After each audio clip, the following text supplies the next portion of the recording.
राज्यसभा में संविधान पर चर्चा में गृह मंत्री अमित शाह ने मंगलवार को कहा कि हमारे संविधान की कभी अपरिवर्तित नहीं माना गया है। अनुच्छेद 368 में संविधान में संशोधन का प्रावधान है।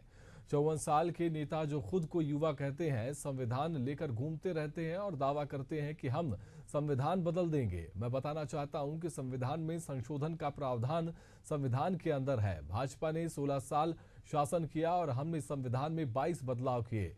कांग्रेस ने 55 साल में शासन किया और 77 बदलाव किए। पहला संशोधन 18 जून 1951 को किया गया था। संविधान बनने के बाद कांग्रेस के पास इतना धैर्य नहीं था कि वह सत्ता से जाने से पहले लोकसभा चुनाव का इंतजार करती है।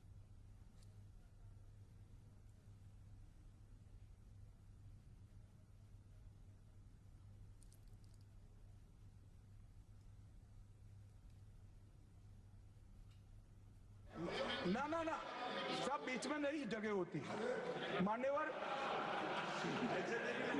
मान्यवर मेरा आज इस चर्चा के माध्यम से देश भर के अलग अलग पॉलिटिकल पार्टी, अलग अलग विचारधारा, अलग अलग धर्म के लोगों को एक निवेदन है कि देशभक्ति, वीरता, बलिदान और समर्पण को धर्म के साथ, विचारधारा के साथ या पार्टी के साथ मत जोड़िए।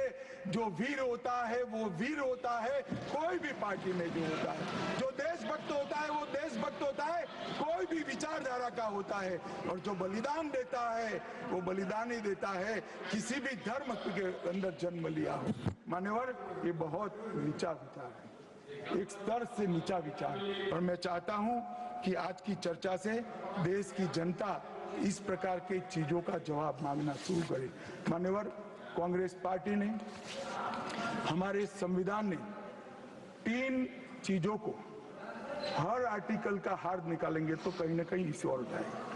3 चीजों को हमारे संविधान ने नहीं स्वीकारा, क्योंकि हम लोकतंत्र में हैं, परिवारवाद नहीं होना चाहिए, पंथ निरपेक्ष राष्ट्र है इसलिए तुष्टीकरण नहीं होना चाहिए, और जन कल्याणकारी राज्य है इसलिए भ्रष्टाचार नहीं होना चाहिए। मुझे कई बार लगता है कि कांग्रेस पार्टी क्यों संविधान का सम्मान नहीं करती है, मगर जब ये 3 शब्द मैंने पढ़े तो मुझे मालूम पड़ा कि अगर वो संविधान की भावनाओं का संविधान करेंगे, सम्मान करेंगे, तो तुष्टीकरण, परिवारवाद और भ्रष्टाचार तीनों को छोड़ना पड़ेगा।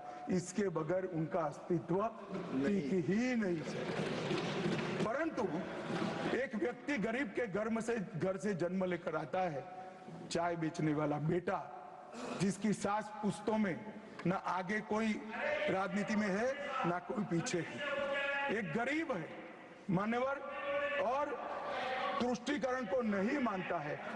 ऐसा आदमी जब 2014 में देश का प्रधानमंत्री बना, इन्होंने देश की राजनीति को तुष्टीकरण